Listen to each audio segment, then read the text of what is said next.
Alright, starting off first here with our first worn down, bad condition coin here. This is an 1870 Carson City mint mark. You'll see that CC very faintly there on the reverse at the bottom of this 25-cent coin, this quarter here. This coin, graded at a 2, sold for over $6,000 at auction, and that's because it is a very low mintage key date coin. So for the 1870 CC mint mark, they only produced a little over 8,000 of these coins, so they are super rare to have in general. And if you have it in extremely good condition, you're talking thousands and thousands and thousands of dollars. I mean, in this condition, over $6,000. Now here is an 1873 CC mint mark. Again, another CC Carson City minted coin here. It is the seated Liberty coin. However, this is not a quarter, this is a dime, so a 10-cent coin. This one also does have the arrows on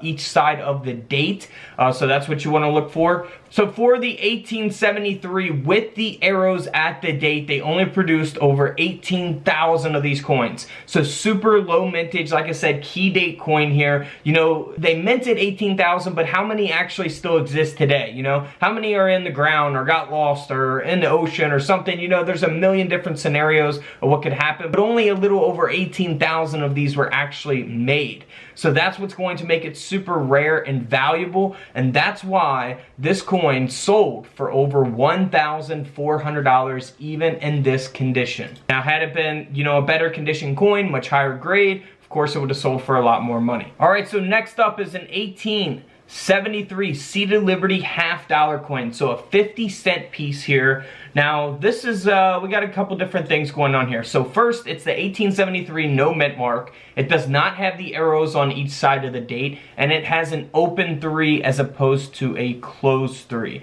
So for the 1873 CC without the arrows, they've only made a little over 122,000 of those coins. So again, key date coin here, super low minted coin. This coin in this condition sold for over $1,600.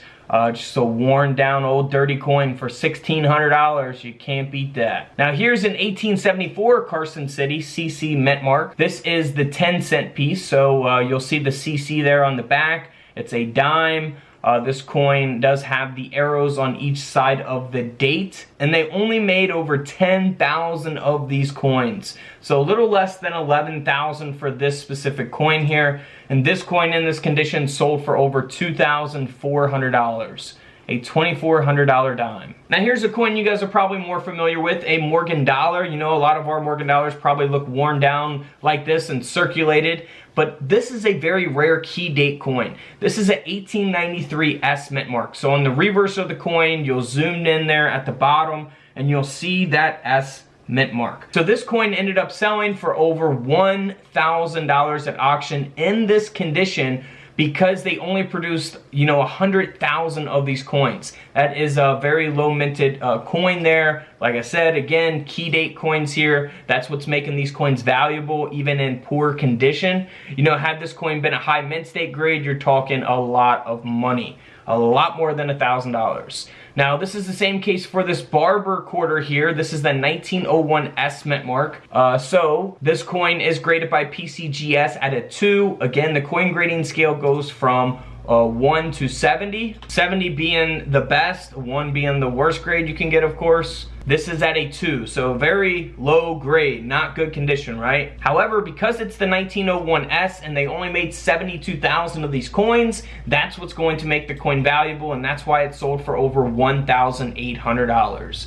$1,800 quarter there. Now here is a 1916 Buffalo nickel, not in the best condition, graded at a 3. However, it does have a doubled die obverse. So you want to look for doubling on your 1916 Buffalo nickels. You can really see it there on the date. Here's an example of that. A good condition Buffalo nickel from 1916. This is what you want to look for on that date, that doubling there. So that's what gives it all of its value, graded by Annex. This coin sold for over $1,100.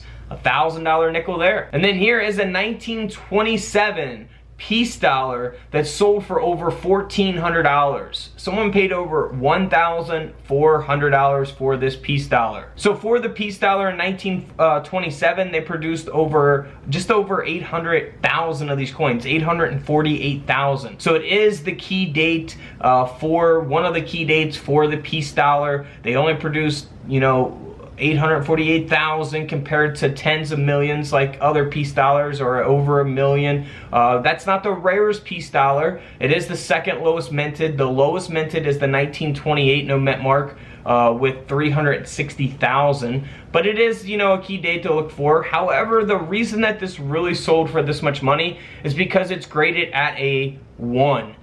So it's kind of weird. Usually we're looking at high graded coins and you want to get the highest grade and the lowest grade population. So for an example, if this coin was graded at a mint state 70 and only one of these existed at a perfect grade, that would make it extremely valuable. In this case, it's kind of backwards. It's kind of hard just to get like a 1. So I think this is a great population of just one of these 1927 piece dollars graded at a 1. So that's what makes it kind of unique, and that's what, drawing collectors to it, and that's why it sold for over $1,400. Now here is a 1937 D mint mark Buffalo nickel. Now this coin is graded at an AU50, so it's not a high mint state grade, it's not a low worn down grade. However, it's valuable because it has 3 legs. So you'll see the 2 back legs, you'll see the front left leg, but it's missing that right front leg. That's what you want to look for on your Buffalo nickels. This coin ended up selling for over $800 because of its condition and it having only 3 legs, but really all of the value, most of the value is in the 3 legs. Had it been a better condition coin, it could have sold for more. Had it been, a less condition coin, it would still sold for hundreds of dollars because it's missing that 3rd leg. Now here is the same case as the piece dollar. This is a 1964 silver Kennedy half dollar coin that sold for over $950 at auction because it's, probably a population grade of a 1 as well. It's graded at a 1. So you go from 1 to 70, it's in the worst condition you can get. So it's kind of rare and unique to, get a 1 grade on something. It's probably harder than you think. And that's why this coin sold for over $900. Alright guys, don't forget to subscribe in the middle. Feel free to check out the videos to the left of me. And until tomorrow, I'll see you guys in the comment section below. This is Couch Collectibles, and this is where I disappear.